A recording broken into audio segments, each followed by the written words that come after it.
Now we're going to restart Move 2012. We'd like to remind you that the last invitation for the dinner that we're going to have tonight are for sale at the booth.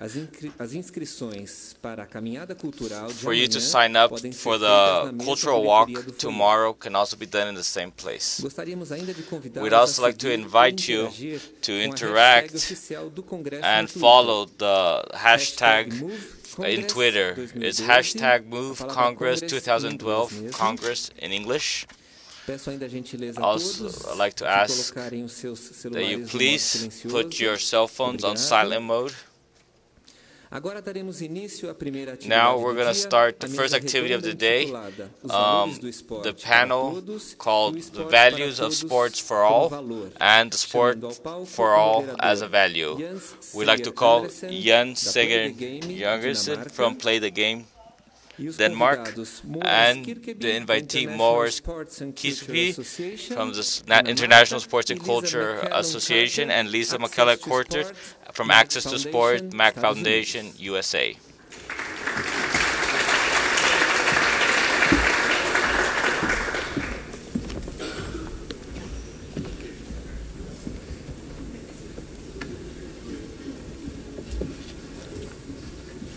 Passo a palavra ao moderador Sejer Andersen.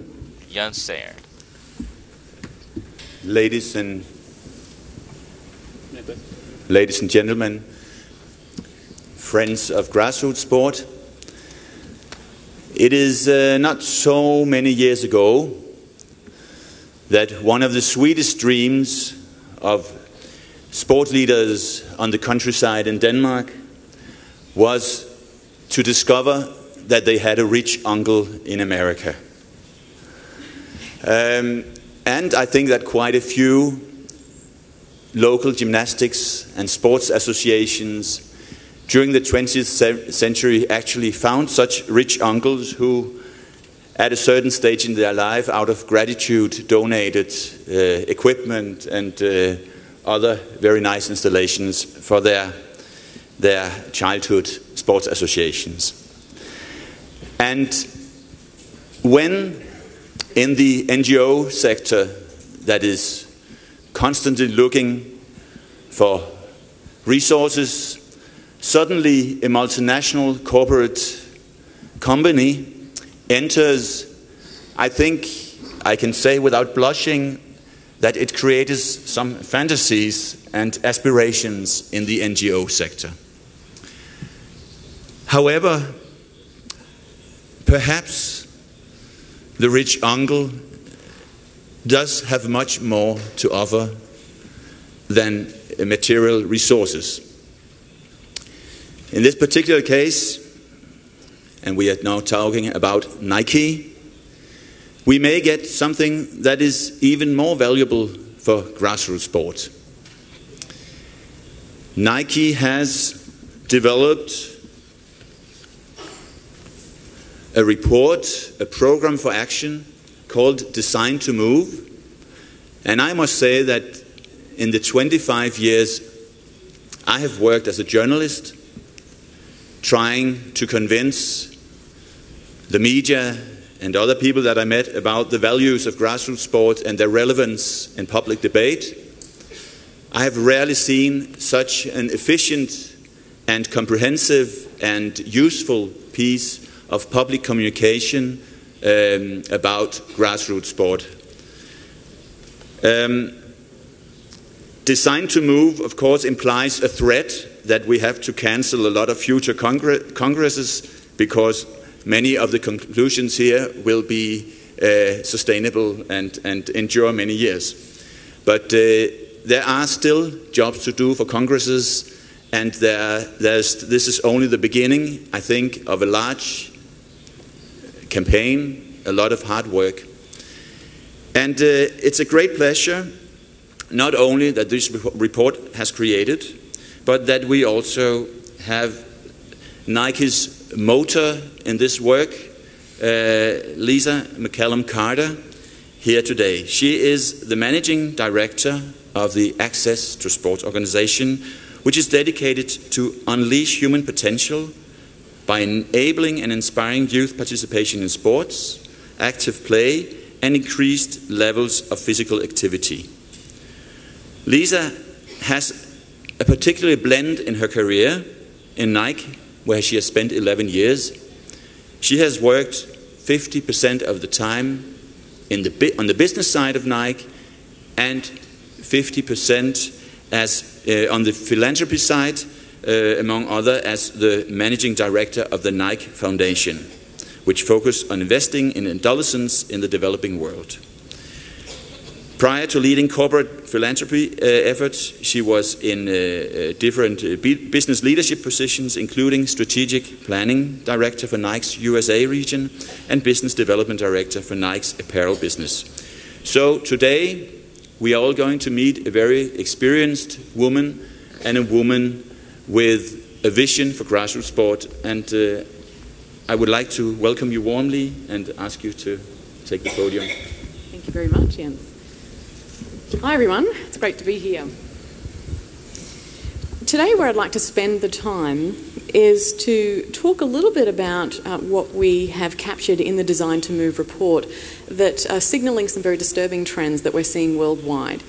Then I'll spend a large proportion of the time really talking about some exciting efforts that are going on now around the world to start to unify around a common approach to do something very urgently about it. And that speaks very directly to the introduction around Design to Move. I'd like to start here though. At Nike, we have a mantra that says, if you have a body, you're an athlete.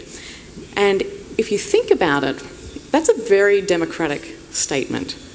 What we mean by it at Nike is that we hold a very passionate and deep-rooted belief that every kid on the planet should have the opportunity to participate in a variety of sports and to just more broadly have the opportunity to lead a physically active lifestyle and to experience the joy that can come from that. That hope, that desire that every kid on the planet could have the opportunity to participate is under threat, however, because it's not a realistic goal if this is the backdrop. And this is the first big learning that became very concerning for us as we dug into the research that's a very powerful fact base that exists today. We see this notion that physical inactivity has become normal in all of the major markets that we operate in as a company. And it is just not an achievable goal to have access to sport for all if this is the backdrop. So as a community, not only just as Nike, as an industry and beyond the industry, we need to start to really significantly start to focus on problem solving for this issue. Physical activity shows up in so many ways in modern life that we just don't question anymore. Things like taking the escalator without even thinking about it when the stairs are right beside you. Everything at a press of a button. There are a drive-through in the United States for almost anything. In the United States, you can even get an escalator up to your workout. I don't know whether that's happening in Sao Paulo these days, but certainly in almost every major city in the United States, that happens. Now, this all adds up to an enormous amount of movement lost in everyday life that is just so significant and that we have not really been conscious about replacing with a sufficient enough amount of physical activity in other parts of our life. So we've lost a ton. And what we did about 18 months ago was procure a research study with the University of Northern Carolina to start to measure just how much the major economies are divesting or reducing their physical activity levels. And this is what we found. The results were very shocking. In the United States, we found that in just 2 generations, Americans are over 30% less active. And by 2030, they're almost going to be 50% less active. If you move over to China, who's had an enormously and very significant period of economic growth, in just less than half a generation, and the data started in 2002, so in just 12 years, the Chinese population are 45% less active. If you move over to Brazil, it doesn't look like you're in too much trouble until you start to look at where the numbers are projecting out through 2030, and it says, and the numbers right now are showing that Brazilians are going to be up to 35% or up to 34% less active by 2030. Now, When you step back from these numbers and you think about human evolution, this is too big of a behavioural shift not to expect very serious costs and consequences to emerge. And I think what we're very definitely seeing is that this generation of kids, this generation today, is bearing the disproportionate burden of the costs and consequences of this big shift. What the science is showing us is that inactive kids that start being inactive at a very early stage in life are much more likely, as we know, to be unhealthy, 30% more likely to be obese. We know that the test scores that these kids are working on in schools are 30% lower in grades. They're much more likely to be held back in school, as you can see, 50% more likely. As they transition into the workforce, they're not doing as well as their active counterparts. They're earning less. They're costing their employers more in healthcare costs and sick days. They're less productive. And going on, as you can see, to really perpetuate what we're calling a deadly cycle, where not only as an individual are they having a less productive, less happy, less healthy life and becoming a real drain on an economy, but passing that behaviour on to the next generation. We know that kids who have two inactive parents are almost 6 times more likely to be inactive. And so it very much is an intergenerational cycle. We see this as the big problem that we need to start very quickly solving for. The good news is that especially this room knows that there's a spectrum, an enormous amount of benefits that go so far and beyond weight management, for example, that can really manifest itself to a kid if they lead from a very early time in life a physically active lifestyle. And so the much happier opportunity cycle, I guess, looks a little bit like this. We've got kids that participating in sports or being very physically active, obviously much healthier at a very early stage in life, scoring much higher on tests than their inactive counterparts, transitioning through school and through work much more successfully, going on to be productive contributors to an economy, leading much happier and healthier lives, and of course passing that life skill on to the next generation. One of the questions we had as a company, knowing that, of course, and I'm sure this room fully agrees and supports this, it's important for everyone to be active. At any stage in your life, if you're physically active or if you're participating in sports, you're going to reap an enormous amount of benefits. The question that we had, though, was, is there a pivotal moment in someone's life when the cycle, either positive or negative, starts to lock in? And what we learned was this: the brain research is starting to indicate that there's a critical window that we need to start to pay much more attention to. It's in this window of before the age of 10. We know that in this period, adolescents and kids are starting to hardwire their preferences and motivations. Basically what that means is that if a kid has a positive experience in sports and physical activities during this critical window, they're much more likely to adopt that physically active lifestyle through their adulthood. We also know that inactive kids and kids that are having positive experiences in more sedentary activities like sedentary video games, watching TV, whatever it is, they're much more likely to adopt those behaviours into their adulthood. So we as a company, and what we're also advocating and what we've been learning a lot with many other organisations across the world, is that we need to start to pay much more attention to this younger age group. And I think we can be very transparent as a company to say that, quite frankly, whether it's been where we've been investing in community programs, we've been missing the boat here. We've been investing in sort of the 16 and 17-year-old, which is an incredibly important consumer for us and an incredibly important population who also obviously needs to be physically active and have opportunities to participate in sport. But for us, we're now challenging ourselves to start to focus on understanding this younger age group.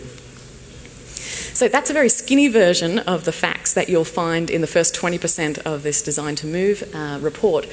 The rest of what we did was really, and this is what we do at Nike, is we sort of read the research and then we go ahead and talk to the kid to make sure that the research is backed up by what the kid actually says.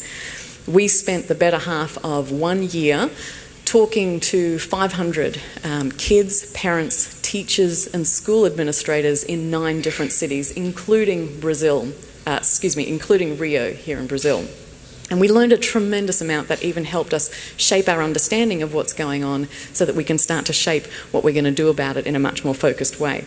And just to share 3 very quick learnings from this, I'll go here. We definitely saw, regardless of country, regardless of city, across the board, we saw the cycle, this intergenerational cycle in action. Parents that we were observing and what was happening in the family environment, certainly parents were going with what they know. The active parents seemed to go to the ends of the earth to make sure that their kid got to practice and that their kid had the opportunity to spend family time as active time.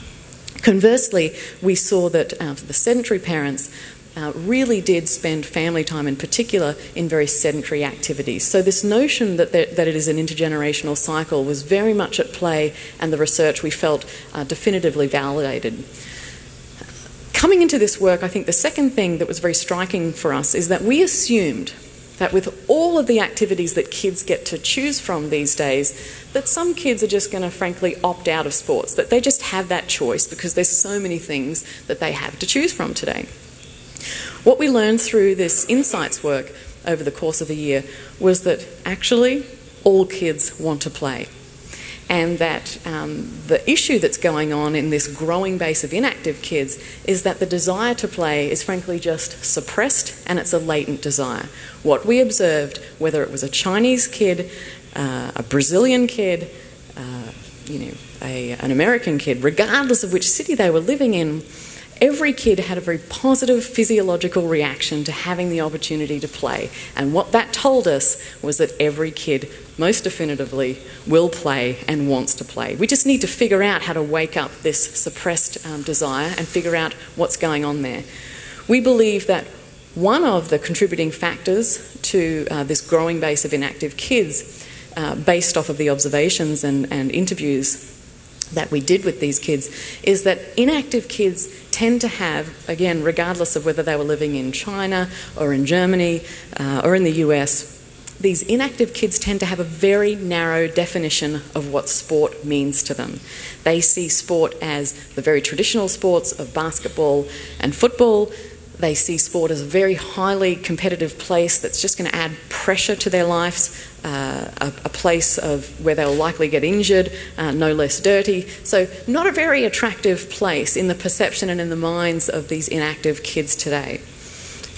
When these kids think about the word play, without question, the inactive kids immediately go to their video consoles, and you can see this reflected in some of the projects that these kids filled out for us as part of the project, as part of this interview process.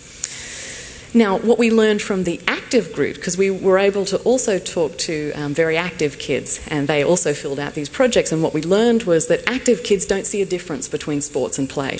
They transition very seamlessly between their sport and what they think of play. So here in Brazil, we saw, for the same projects, big love hearts around football when the kid was thinking about sport, particularly with boys, obviously. And then when Brazilian boys were also thinking about play, they very quickly drew a love heart around their football again. So they didn't see a difference in the same way that these inactive kids were seeing a very, very big difference between what they thought was sport and what they thought was play. So this is a very important insight, especially for Nike, as we start to think about how we communicate to really broaden this definition of sport so that we can start to break through and communicate with this kid who's inactive. Well, so what? With all of this new knowledge and new depth of learning, this is, at the end of the day, the most inactive generation in history. We know now that the costs and consequences of that inactivity are not sustainable and in many ways completely unforgivable in the way that they're showing up in our kids today. And so we need to very quickly, as a field, broaden the amount of actors that are working in this space, start to line up our efforts and take this issue from what is today seen as an optional thing that we do on a daily basis, a nice to have, and take it to a very critical, urgent area for priority and investment. So given that it is a systemic issue, knowing that physical inactivity during the course, starts to embed itself during the course of an economic development cycle of any country. We know that these issues are so pervasive that no single actor can solve this alone. This is not something that Nike can come into the space of and solve just as an individual organisation. The education sector is not going to be able to solve it alone. Even if all of the sporting goods industry rallied together, we're not going to be able to solve this alone. Every part of an economy is either contributing in a positive way to encourage a physically active lifestyle, or they're taking away from it. So we need to figure out how to work across sectors with all of these different types of players to start to really break through here.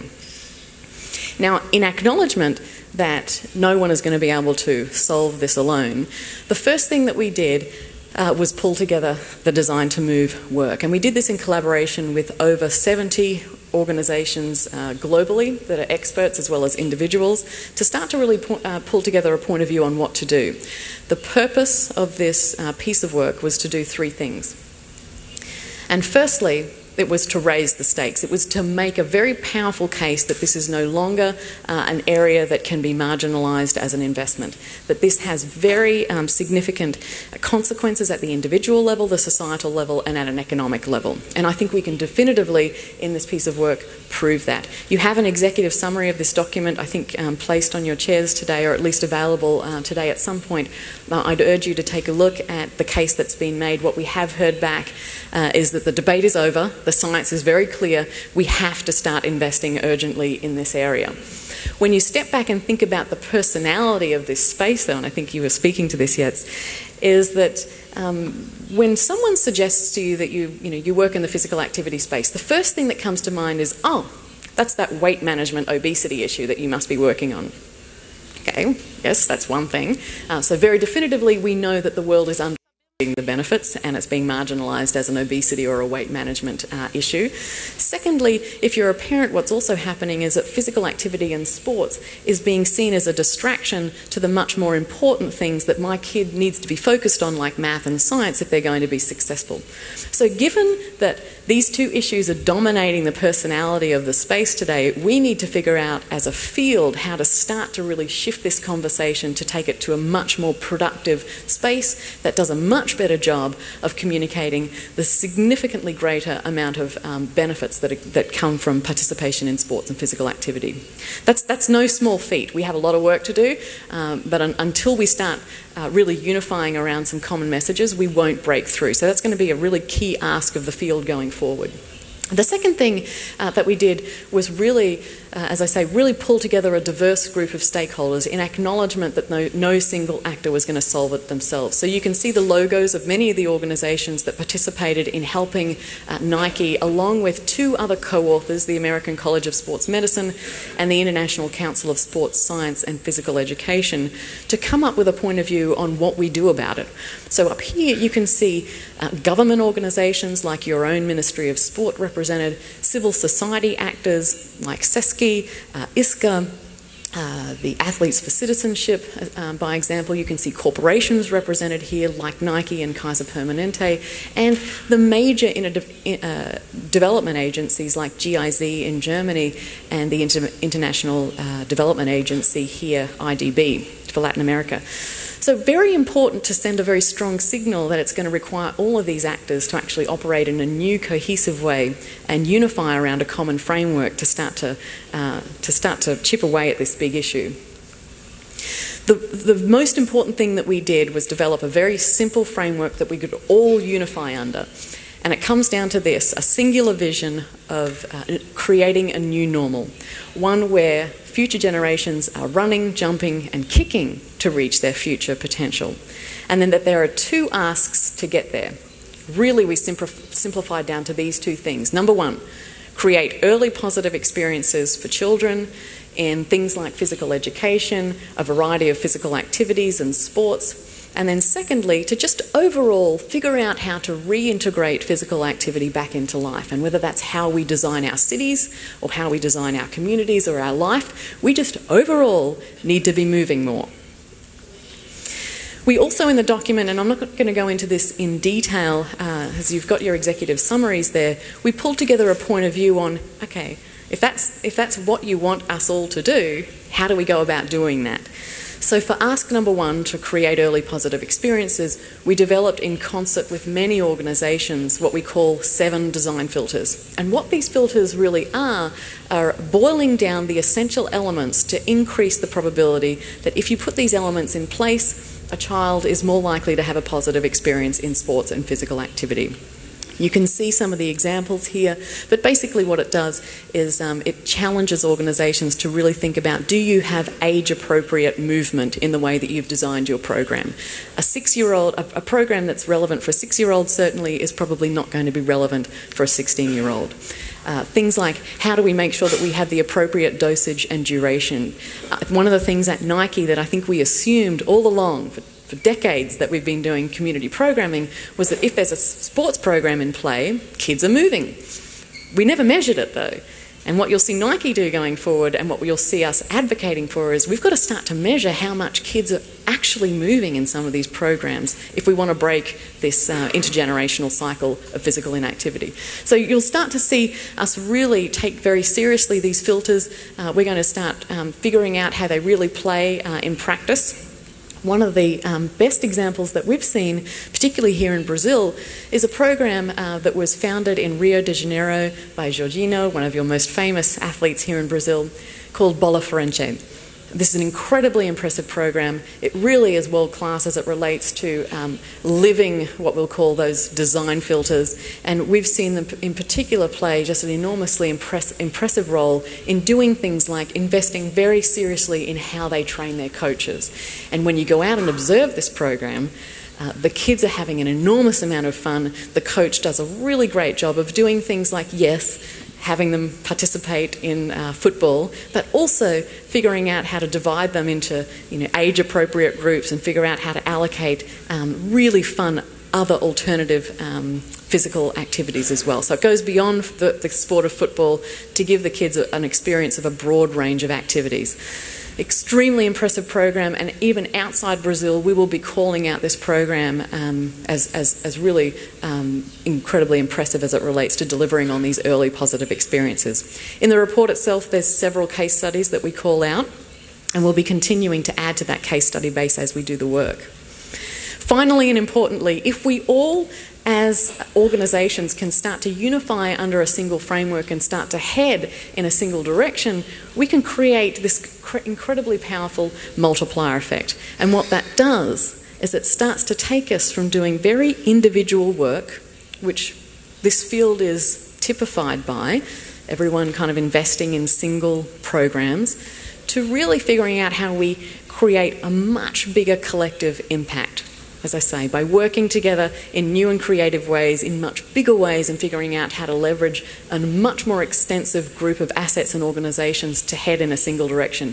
If we, as a field, who actually believe that access to sport for all is an important goal, if we can't head in the same direction, we don't have a hope of getting others to come in to start to help us to achieve that goal.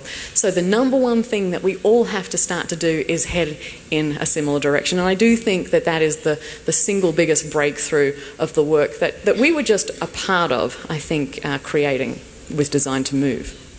So one of the questions, and I'm just about done here to hand it off to Mogens, but one of the questions now that we're talking about these issues in a much more serious way is, okay, well, other than participating in and working on the Design to Move agenda, what is Nike actually going to do? So out of the gates, I'd probably describe our actions in 4 major buckets. Firstly, again, in recognition that no actor is going to solve this alone, Nike has to start to work very differently in a collaborative way with players that we may not have partnered with before to start to solve this. And so you can see that we're taking this very seriously. We operate in 160 countries across the world. Each general manager in those countries will be responsible for playing a role in forwarding the Design to Move agenda with other players and other actors in their different countries. We, though, at Nike, know that we are at our best when we focus. And so we've chosen 4 countries at various stages of their economic development where we actually do have a significant base of assets as a company. to really focus on forwarding this agenda. And so you can see Brazil, China, the UK and the US out of the gates will be our priority countries to start this work.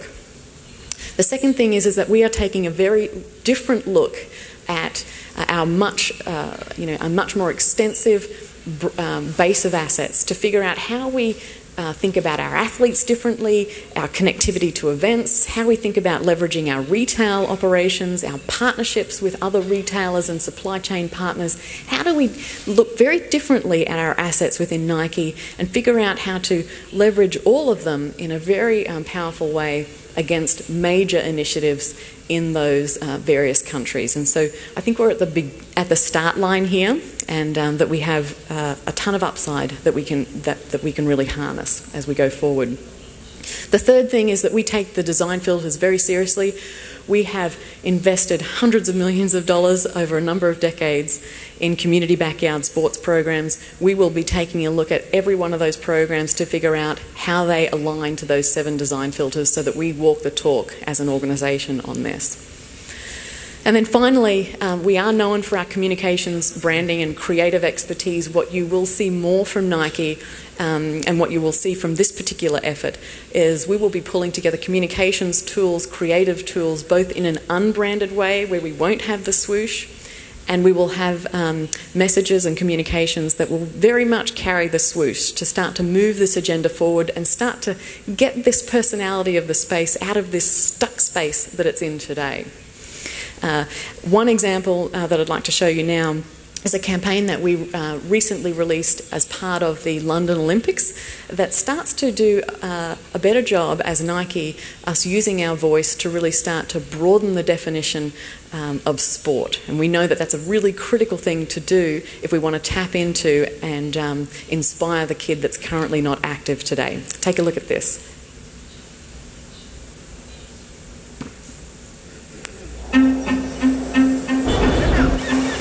Não existem grandes comemorações aqui.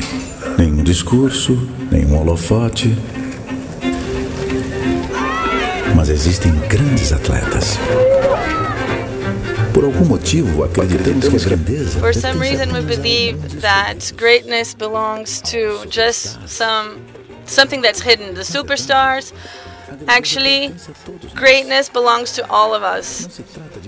It's not about lowering our expectations, but taking what is expected from each of us. Because greatness is not in a particular place and not in a particular person. Greatness is in all of those who try to find it. Find your greatness.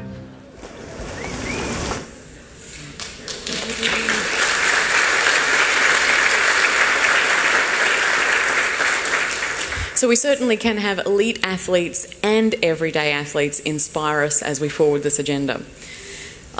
If I only leave you with one thing today, it's that there are 2 asks for all of us to forward in the effort of aspiring to this unified way of working. Create early positive experiences and reintegrate physical activity back into life. And it really doesn't matter whether you're a government organisation or an individual, you can carry out this agenda.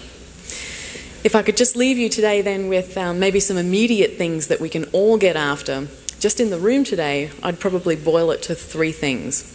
Number 1, go to designtomove.org and spread the word on Facebook. Take some of the key messages from the work. Use your Twitter accounts to spread the message. Number 2, particularly with the expertise that's in this room today, we want to hear from you on these design filters, and we'd also like to see you think very specifically about how these design filters might impact the work that you do as an individual sports coach or that you carry out in your organisation that cares about access to sport. And then thirdly, as an individual, whether you're a parent, a brother, an auntie, you can all start to figure out how to make family time active time. And I think that in all of the work that we've done, this might be just one of those real needle movers that can change the game here overall. With that, I've talked enough. What I'd like to do is just leave the final word to the kid before I hand it off to the panel here.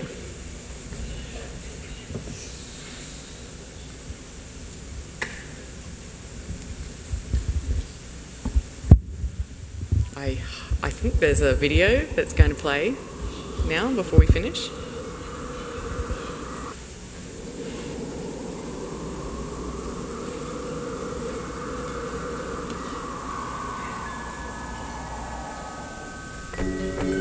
I probably would make a time machine. I would make medicine for the sick. I'd probably invent something new. 我会赢到5个总冠军戒指。 If I could have an extra 5 years to live. You said 5, right? 5 years. It's a long time. I would try to fix everything I did bad. I would bring my uncle back because I miss him very much. I would get more hamsters. I would probably want to go looking for dark matter. I think I'd go looking for aliens. If I could live an extra 5 years... I was thinking about making like a helicopter, like a wooden helicopter, but I don't have any wood. I want to go check out the moon sometime. I'd probably teach my sister not to hate tuna. I would try and invent a machine that lets you run at light speed. If I had 5 more extra years to live, I would be the boss of all the chipmunks. Eu cantaria na frente de 1 milhão de pessoas. I don't really know. I think I'd do anything. Why are you asking me that?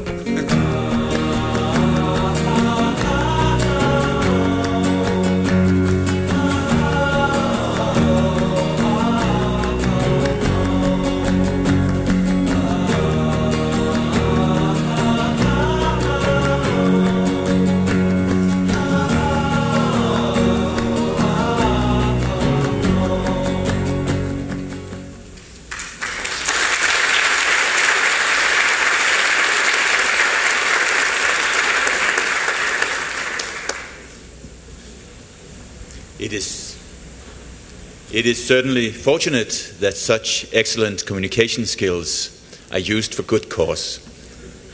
It was a pleasure to hear you, Lisa, and also to see these very, let's say, mobilizing movies. And we will, of course, come back to you later. I will ask the audience already now to yes. No? I will, if allowed, I will ask the audience to start making your questions, and if you write clearly and do not use too complicated words, you can also write in Portuguese, and I think we will manage that, or Spanish, or French, or Danish. So don't hold back, but please write with a clear handwriting. And the next speaker is a well-known representative to all of you. The NGO side today is represented by Mogens Kirkeby, who is the president of the International Sport and Culture Association, also known as ISCA. Mogens has been involved in ISCA for 14 years now, as a Secretary General and as a President. And in his time, in these functions, he has also served other of the connected networks, like he has been Chairman of the Steering Board of the International Platform for Sport and Development. At Play the Game, we have had the pleasure of using his insight in our program committee that helps shaping the program and content of our conferences. And he is actively involved in a European platform for action on diet, physical activity and health, and he is a member of the European Civil Society platform on lifelong learning, which has a very long and complicated acronym that I will not read aloud. And I will also add that actually Mogens and ISCA, seen from my position outside, has had a phenomenal capacity of putting grassroots sport and the messages that we are debating today on the European agenda, more specifically on the agenda of the Council of Europe and of the, very importantly, on the European Commission's agenda. So ISCA is now a leading voice in defining sports politics in Europe, and that is pretty well done for an organization that lives on a very small budget. This is perhaps because the messages that are defined by ISCA are very clear, short, and easy to understand and relate to, which I think that Mogens will exemplify now. Welcome, Mogens.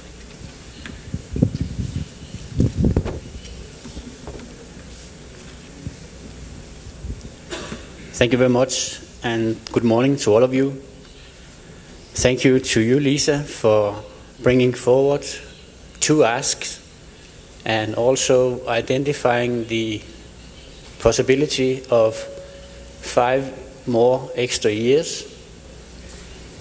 I will like to add a 3rd ask, and it will not take 5 years of your time. I will only ask for 30 seconds, so I now warn you that your involvement, at least in this pretty short presentation, will be, if you accept, 2 times 15 seconds.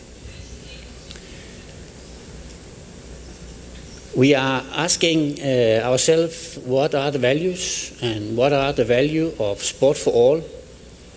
And from a grassroots sport umbrella organization perspective, it is not easy to find the bank where they have a rather high exchange rate of this value. But I would like to introduce this bank of value and values, and also maybe give some indication of what is the current exchange rate of grassroots sport. First of all, it's, I think, reminding some of the speeches from yesterday, it's interesting to discuss who are responsible. I will, in this presentation, touch upon responsibilities. What are our different roles? A little bit trying to put this in the bigger picture, mention the human right, or the fundamental human right that sport is. And at the end, I would like to follow up on Lisa's presentation by, so to say, inviting for a cross-sector cooperation for many reasons.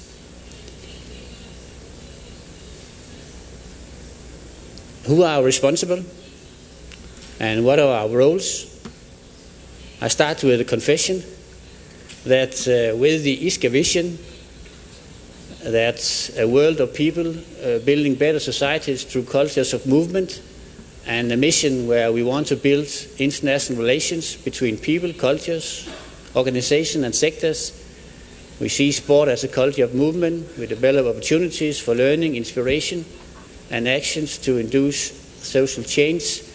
We hereby declare ourselves guilty in a way that we are one of those among others who have a responsibility for this cause. But it will also be very wrong to take on the full responsibility.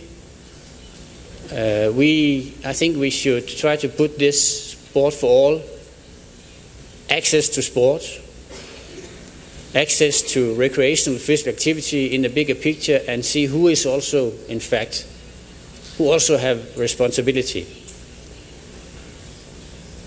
And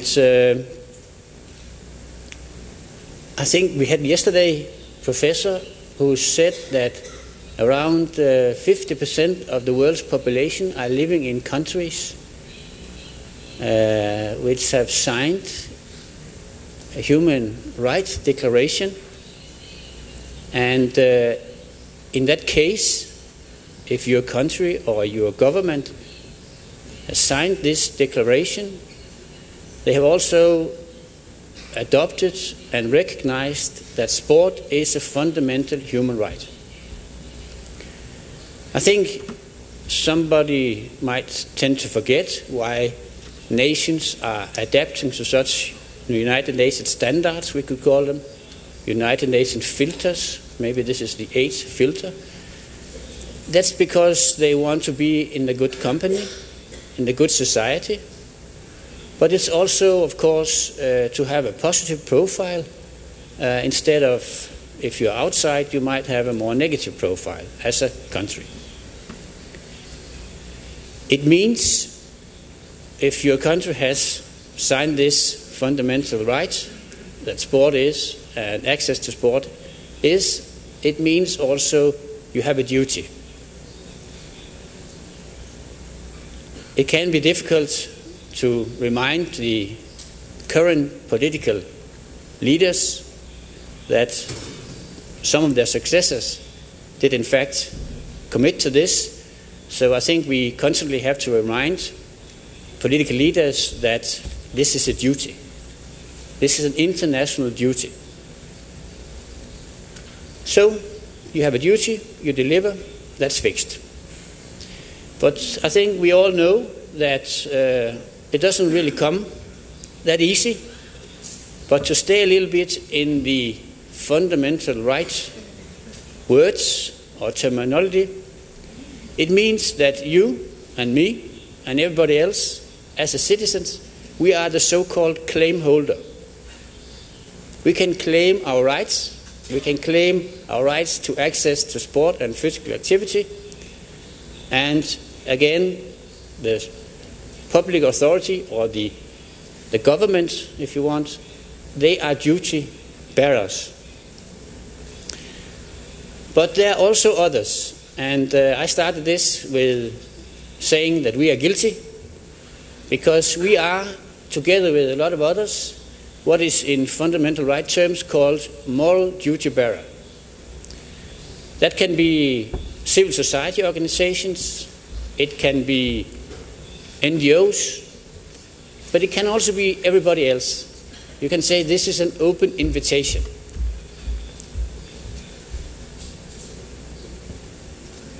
I now need your assistance. I think we in this room will be around representing or coming from around 30 countries. So I need your test panel now on your country's, so to say, level of fulfilling the duty that the duty bearer has, the government, as well as the moral duty bearer. So in a second I will put up a scoreboard.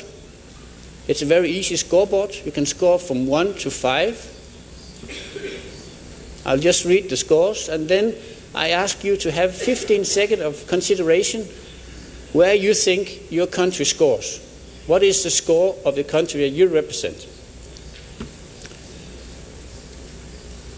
You can remember the score. If it's 1, you can put your hand in your pocket with one finger. And then you go to the next one, which is the same idea for the moral duty bearers. Then we end up with maybe 2 on this hand and 4 on this hand, a total number of 6, or whatever it ends up with. And then I ask you to turn to a friend behind you, beside you, and on my counting, you show the score of your country. Are you ready? Okay, pretty easy. So, now we're speaking about the government, and the scoreboard are like this. If you want, you think your government score 1, we can say my country has not signed the Human Rights Declaration. 2, my country's public authority do very little to implement the duty. 3, with the resource available, the public authorities do what they can. 4, sport has a high recognition and status across government sectors, ministries. 5, and that's a top score of course, all citizens have appropriate access to sport. I now give you 15 seconds to consider. Now.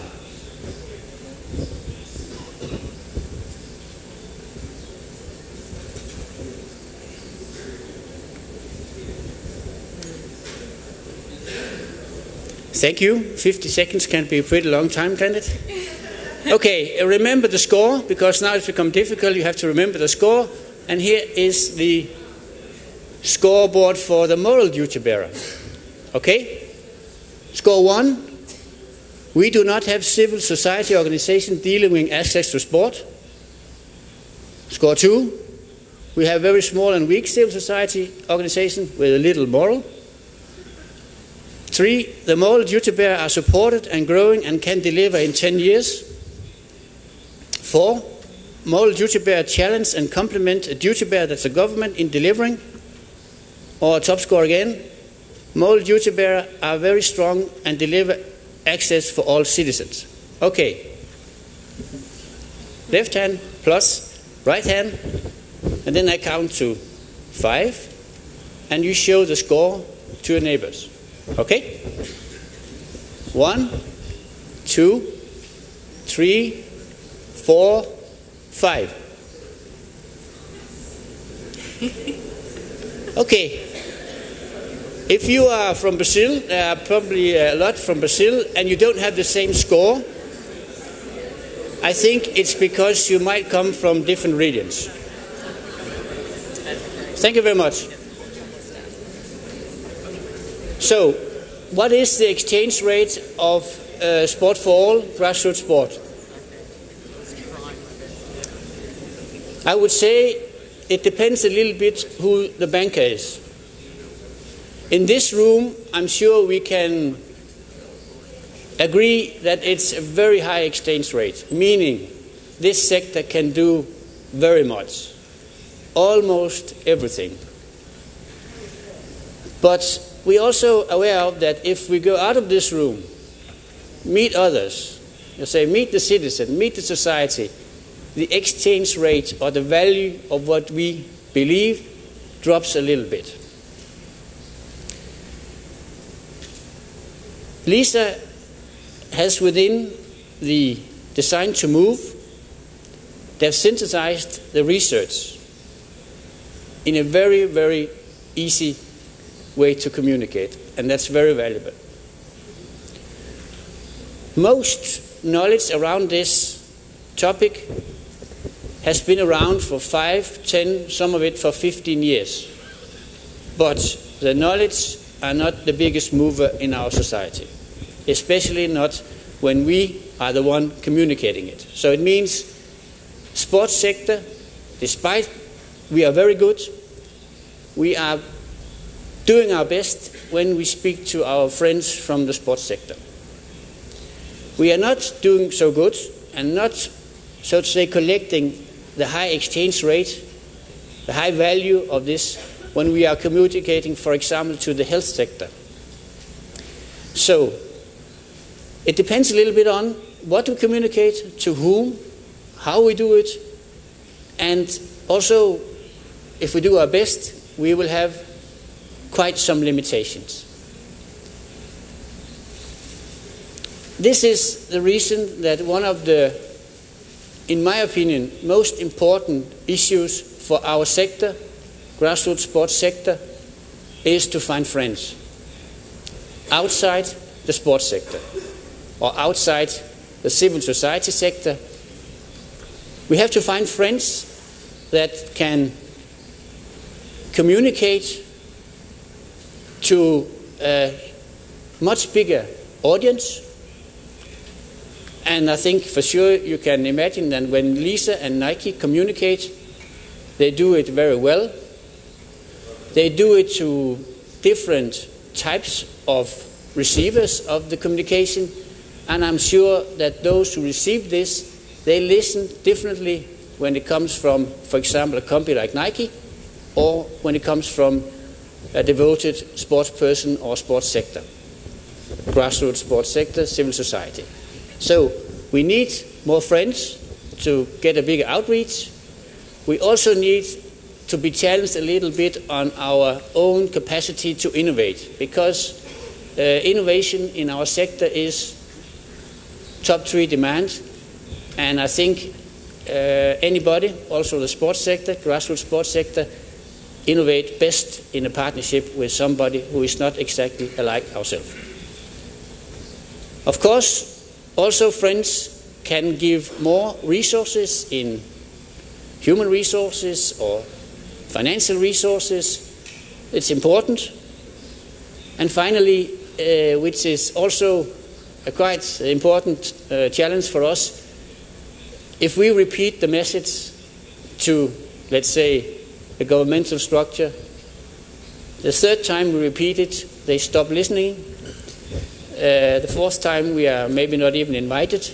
So we are, so to say, we are in the need of somebody else communicating similar message. So, with this, I declare ISCA guilty as a moral duty bearer for sport as a fundamental human right. We accept it and we commit to it, and that's our duty, and we invite you to join for this collaboration. Thank you very much.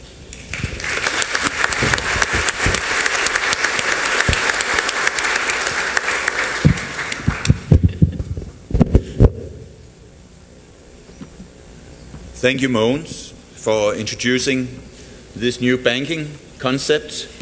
After the financial crisis, I'm sure that we will need new banking concepts, and this moral banking concepts, and will definitely, I think, be sought for, and may also be able actually to multiply and generate strength in the real-life sports policy. I have received a number of questions, all written in nice English, and I've heard that there are more questions on the way, and please go on. I will try to group them a little bit, but let me start, Lisa, with a very obvious question. There is no name on this, but it says that Design to Move contains the evidence and the right ideas. But how is Nike's Access project going to make it all a reality in real life action? You can say that, with all respect for the hard work you have done, this is the easy part. So what now? Without question, as much as it was a very big effort to pull together the research and to work with so many organisations around the world to come up with a simple framework to act, we have done the easy bit and the hard work is ahead. What we, as I talked about, know is that no one's going to be able to solve this alone. So not only does Nike need to operate very differently in this space, to think about how we as a brand really can inspire a sports industry, and then beyond the sports industry to think more seriously about how we as an industry can go beyond spectatorship and spectatorship driving the economic model, to how our industry, inclusive of Nike, can start to drive participation in the markets that we operate in. And the way to do that is obviously going to be very complex. We have to work differently with many different actors in an economy, and we have to think about our assets and how we deploy them against a new goal of really breaking physical inactivity cycles very differently. And so, I mean, there are many, I think I called out a few ways that we're going to do that. We'll talk differently with our brand to inspire those kids who today don't see themselves as athletes or as interested in sport. We will look at our assets differently, figure out how to deploy them differently against this issue, and we'll try and focus our efforts in 4 countries so that we can really try to demonstrate impact and figure out how to do something that's quite complex. Nike is a big company and associated with many different kinds of sport. Do you think that your colleagues and co-directors at Nike understand that this is not a 100-meter sprint, but a marathon where the goal line may even be moved when you have reached the 41.5 kilometers and you think you're going just to have the few next meters, then it'll be kilometers will be added? Yeah, in fact, as we started to socialise the Design to Move work, we had the opportunity to, we really had to get the buy-off at all levels of the company. And whether it was at the board level, with the executive board, the most important decision makers across the company, really know about this strategy and are advocating for it. But there was a moment actually where I had the opportunity to present this work to the founder of Nike, Phil Knight.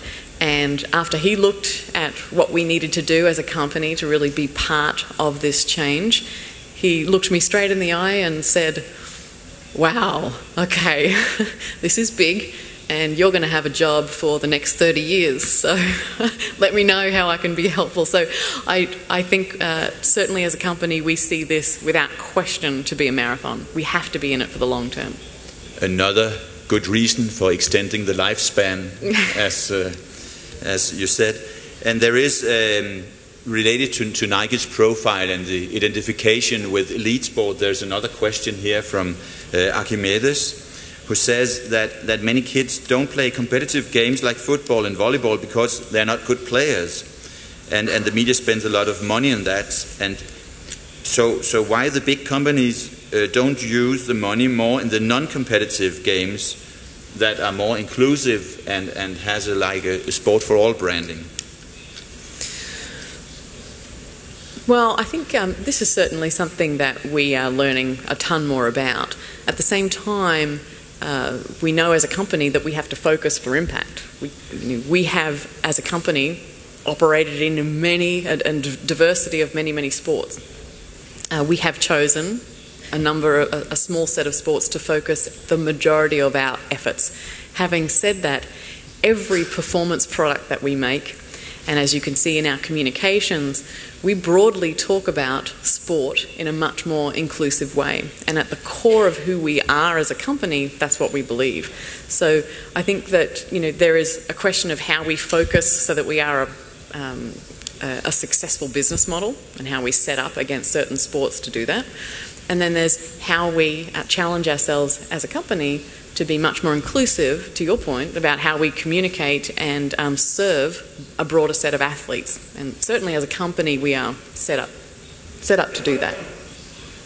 There are, if we go back to your report, two questions, although I will choose mainly the questions that address the more strategic perspectives of this effort, but there are also some technical questions, and we could perhaps later find out how these technical questions can be sent over to you.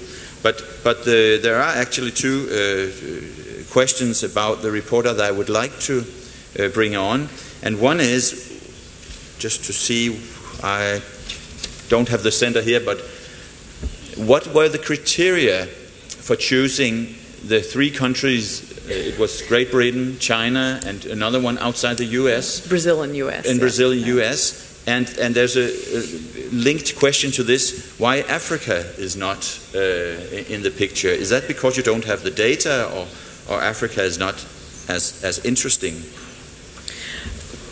Every country is going to face this issue unless there's a concerted and conscious effort to reintegrate the physical activity that gets lost as an economy develops.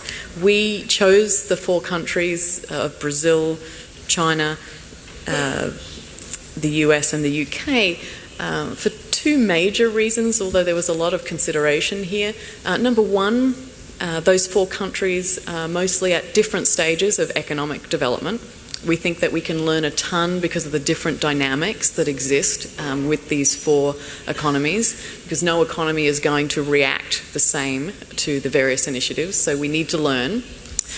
The second reason is that in those four economies we have a significant base of existing assets, and so we really wanted to make sure that we could focus in those four countries where we have assets and then where there's a little bit of diversity of learnings. And then on the question regards Africa, we've invested in Africa in community sports programs for well over a decade, if not 2 decades. It's an incredibly important economy. It just, at the end of the day, we had to pick 4. I mean, there's a big argument for why not Russia as well. So we still have efforts in the Eastern Bloc of Western Europe. We have efforts in Africa. But for this particular initiative, we're just going to focus to start with. May I ask Mogens, what is your experience working globally?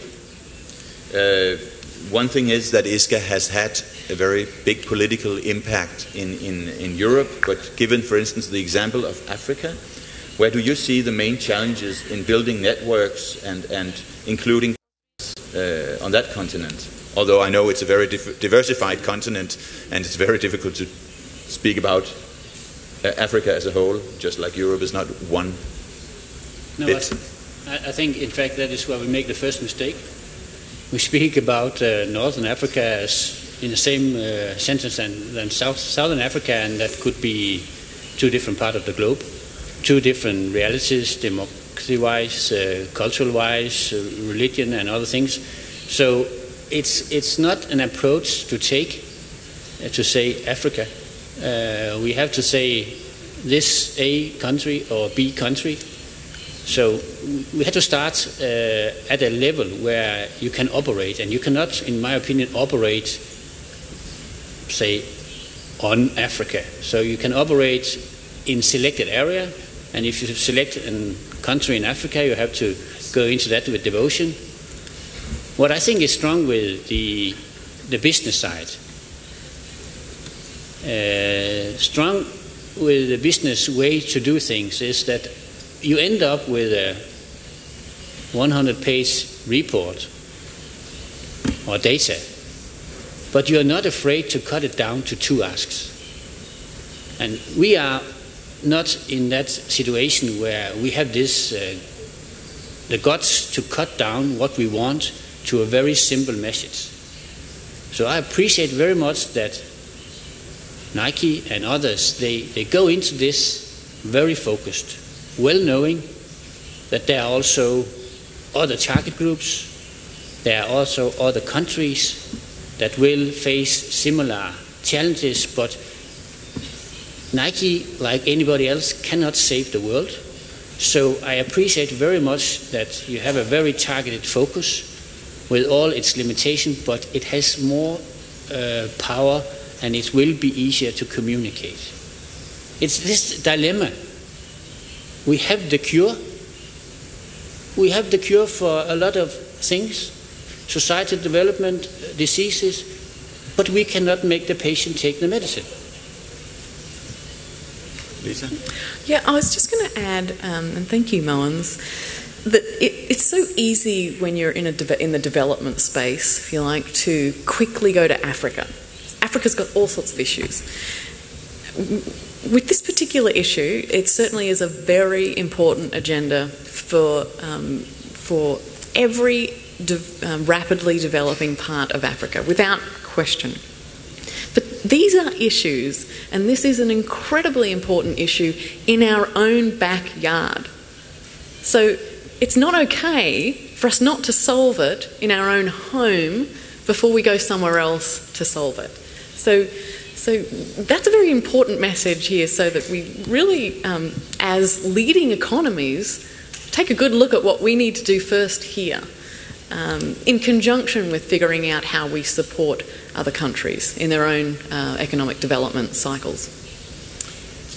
Matt from Street Games in the UK brings up a group of people that you will inevitably run into in the course of this work, politicians. And I think he's talking about government politicians. What role do you see they have in this? He writes, their short-term thinking is a barrier for breaking trends very often. We've had a ton of fun with politicians in many of the different countries that we've been talking to and operating with. The political cycle, certainly it being short-term, has some consequences to make rapid progress in this issue area because it's long-term. But what's really exciting, actually, about the Design to Move agenda is that you can make progress within the political cycle, within the period of political, you can make progress tomorrow on this. It's not like we have to invent a new vaccine that might take 20 years. We have the solution. It's a cross-cutting, very powerful solution. And so there is an attractiveness. If we can reposition this issue to be attractive to the political sector, then we can make progress tomorrow that pays off within the political cycle. And we've seen many extraordinary champions within the political and government sector already take this issue on, whether it's the US First Lady and the President really taking this issue seriously. And here in Brazil, in the last 10 years, you've invested in a Ministry of Sport that is making tremendous strides in really pushing this agenda forward also. So it can work. Lisa, I would like on my own behalf to add a question to this.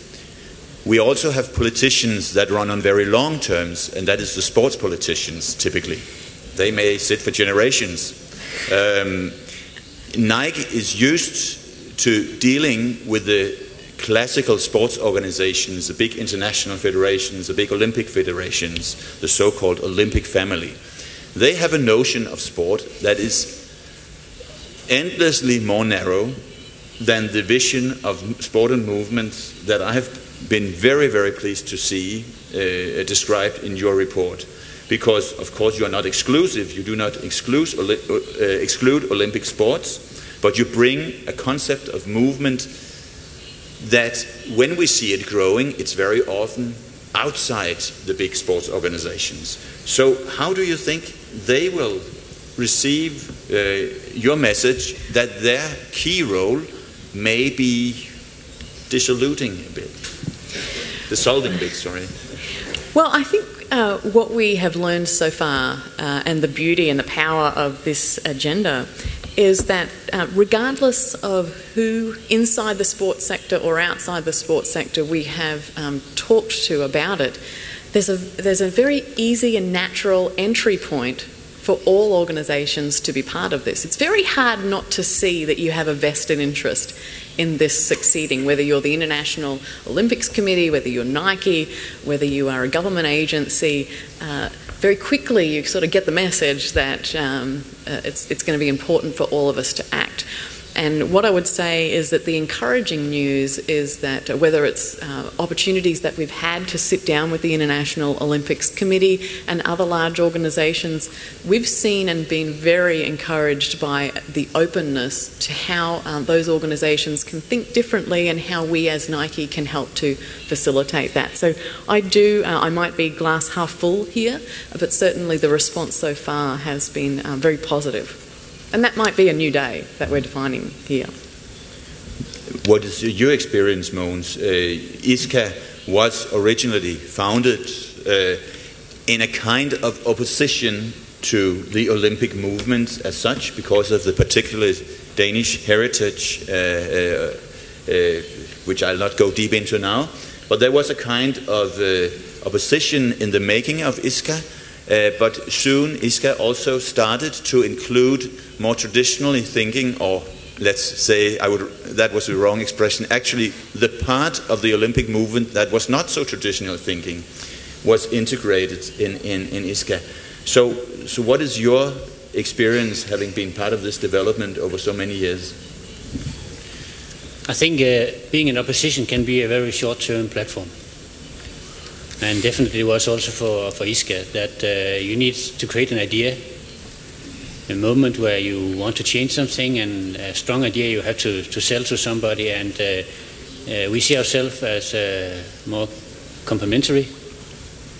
We are giving a platform for associations, big, small, national, regional, local, which do not have a natural, you can say, international body representing their voice. It's about trying to create balanced attention to the different sectors of sport, and from a grassroots perspective we believe that there are different sectors. It might sometimes be within one organization, it might sometimes be within what somebody called one family, but they are very different, these sectors, and also the demands, the wishes, So for us, it's to create a balanced attention, and there are 3 types of attention that have our interest: political attention, financial attention, and media attention. And I think, except on the political attention, which is growing, this sector is climbing the agenda, I think everybody here knows that the 2 others, we are far behind. And we cannot convince those having a fantastic commercial brand, sport brand, in setting up events that have a lot of political, financial and media attention, to go away from that and suddenly support grassroots sports. So we need other stakeholders to tell this story. And hopefully it will lead to a more, what you can call, balanced attention of the various parts of the sports sector. A question related to this that is more on the ideological side, or the idea side of things, is from Leonardo Pavan, from the Prefeitura de Praia Grande. I would try to synthesize this way, that when you, usually when Nike makes its marketing, it is very based on individual achievement. Do you think that this new effort will lead you to focus perhaps not only on the individual but also on community action, on teamwork and these kind of things? Or do you rather want to see this focus on the individual be used for a broader purpose, if you understand what I mean? I think so. I'll give this a shot. So without question, Nike is inspired by the athlete. That's what we do, and that's how we think about solving problems for athletes on a daily basis. That's what drives our innovation. That's what inspires us as an employee base to think about how we communicate and leverage the performance of and the greatness of athletes and how they perform on the track to inspire others in life. I think really, however, if you take a little bit more of a talking about balanced view of what Nike's doing and how we show up, you know, the attributes of teamwork and how teamwork infiltrates and has an impact on kids' lives certainly is a core part of our messaging and business model through the categories of work that we're focused on in basketball and football. And so we certainly have yes, an inspiration point through individual athletes, but without question an inspiration point through how we show up in the categories of our team sports. Does that get at the real question? Okay. I think with the broad scope of the question, it was a very fair answer. There is a question which touches upon cultural differences globally. Mm-hmm. And one of the major cultural differences that is very visible is that very often girls are less privileged with regard to access to sport for religious or cultural reasons, or perhaps per tradition simply. So there's a question here, I don't have the name, but whether it's possible to capitalize on this campaign and get a specific impact for girls and women? Without question, and we see this across the board, girls are much more vulnerable to the physical inactivity cycle across all the markets that we were in. They are much more likely to drop out of sport and physically active options than boys. At the same time, and let me just give some statistics on this, because it isn't a girls and boys thing. We need to focus on both. But to break through for girls, you have to have a very, very conscious effort. And through the work of the Nike Foundation, we learned a lot about really understanding what it takes to get girls involved in whether it's sports or other investment opportunities. And so we've learned a lot about that as a company. But one of the statistics that was striking to us as we started this work was that we saw research that indicated that in Europe, for example, between the ages of 9 and 15, boys and girls are dropping out of sports and physical activity at alarming rates. In fact, in Europe, kids are 50% less active at 15 than they were at 9. And girls are really driving that big disparity. In the United States, we're seeing that there's a 75% drop-off between the ages of 9 and 15.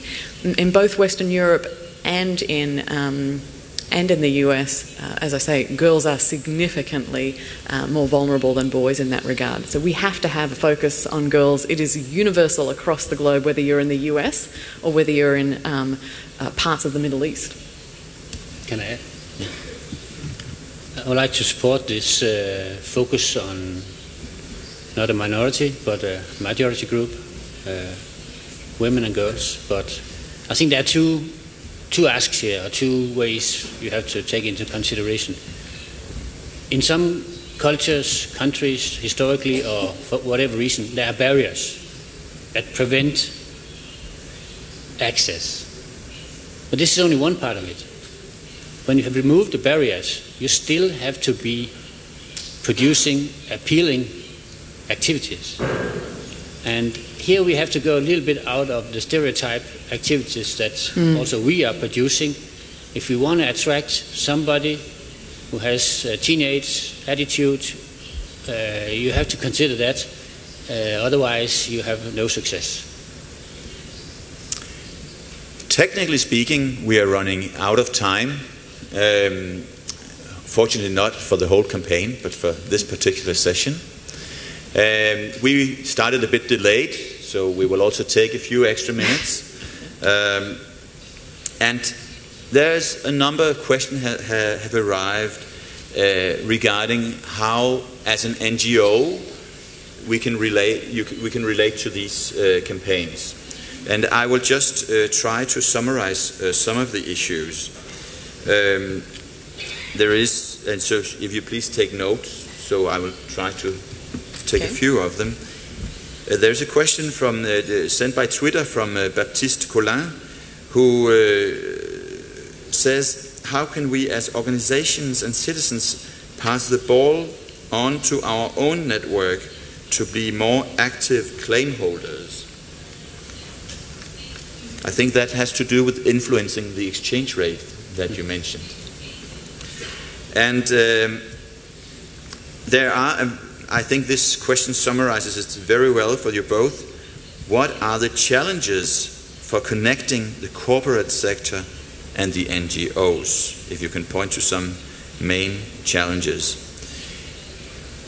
Before you get the possibility to answer, there are some very technical questions like where can I find the videos, and is there a channel of communication between the NGOs and the social organizations and Nike? And I think to the extent that this is not answered here, I will, on behalf of the organizers, promise that you will that all participants will be well informed about how we can follow up on this dialogue. I see people from SESCI nodding, so I think that suggestion is accepted. Yes, but the challenges, Mogens and Lisa. Lisa first. So one of the reasons we're stuck is because we all have different ways of operating as organizations. We all have different things and different goals that we need to be delivering on. And one of the, in this particular space, the action agendas that were out there were extremely comprehensive, extremely prescriptive, and all of the action agendas that existed, whether it was the WHO agenda for physical activity, or various organisations that we worked with in this effort. There's so much there that we all need to do that were in these action agendas that it became paralysing. And so it is challenging to work together, and then when you don't have a simple framework to act against, it's even more challenging because it's not only difficult to communicate sometimes across cultures from a geography perspective, it's difficult to communicate across cultures, a corporate culture and a civil society culture. That's just part of building effective partnerships, though, that we all need to get better at. What I think the opportunity here is that's very powerful is that finally we have something simple, as I say, that we can all act against. And so to remove a lot of the challenges, we have to have frameworks that can speak to all organisations regardless of where you're sitting. Mogens? I have very bad experience by selling a good idea to devoted to grassroots sport organizations if it's not aligning with the idea of the organization itself. So I would say if you are a local or national or regional organization who feel attracted by these different campaigns, you have to find your own role, place where exactly your organization's heart beats instead of just buying into the whole bunch. On the other hand, I also think that small or not very big organization can benefit also as an organization themselves by connecting to the bigger picture, by connecting to a bigger movement and supporting with what you can offer. So to be an active claim holder means that you have to make yourself visible. It means that you have to find your role and take the parts in such campaigns and movements where you are not losing your soul but also feel you can contribute. Connecting corporate sector with the NGO sector. First of all, we have to increase the dialogue, but I think it's my perception that the corporate sector is a little insecure towards a massive number of different types of NGO with good causes, a little insecure on what are they doing, what are the standards of how they are doing things. So I think referring a little bit to a part yesterday on being better to, yesterday it was called monitoring and evaluation. I would like to transform it a little bit and say monitoring and presenting evidence. I think this will make those who are not knowing 100% what we are doing more confident, and this is a first step to a dialogue. And from there on, I think a collaboration has to be shaped so it fits both the corporate sector and the NGO sector. And also yesterday we had pretty good examples on that it can work. Mogens, there's a particular question regarding ISCA's own drive in being a part of Design to Move, how that is linked up to your Now We Move campaign. How do you see if you can give a short answer to this? We welcome any moral duty bearer, and we do not have all the wisdom to convince people to reach the finishing line here. So we are open. We would like to chip in what we can do. We are also pretty humble, knowing that we cannot do everything our own. So we just offer what we have to those who have, at the moment, similar ideas, similar directions, and from there on it's a dialogue where we, so to say, from case to case, find out what is the interest, similar interest, where can we make a more strong partnership that lasts more than a 4-year or 2-year political election period. So we are very open, has been from the beginning, both open to receiving good advice, but also open to share everything we know, have, and would like to do. And Lisa, I will, if you accept that this was your concluding remarks, then I'll give you the possibility if there's something you would like to add, because we have to close the debate now. Please go to www.designtomove.org. As a marketer, I have to say that and spread the message. I think that's very much in the spirit of this session. I noted many things in this, partly that we got through a surprising amount of questions, but I have to apologize to those of you who make the inconvenience to write down your thinkings, but we will find other ways of communicating about these questions. Again, I would personally stress that I have never seen as convincing and interesting material to start off action and thinking and creativity. And I think you have, with your presence today, testified Nike's readiness, but also Nike's ability to enter into dialogue and non-conformist thinking. And I appreciated, or I noted, that you said you would use, there would be branding on some of your campaigns, and there would be, and some of your campaigns would not be branded. So I think we can conclude by saying that the challenges that await us will be solved both with and without a swoosh. Thank you.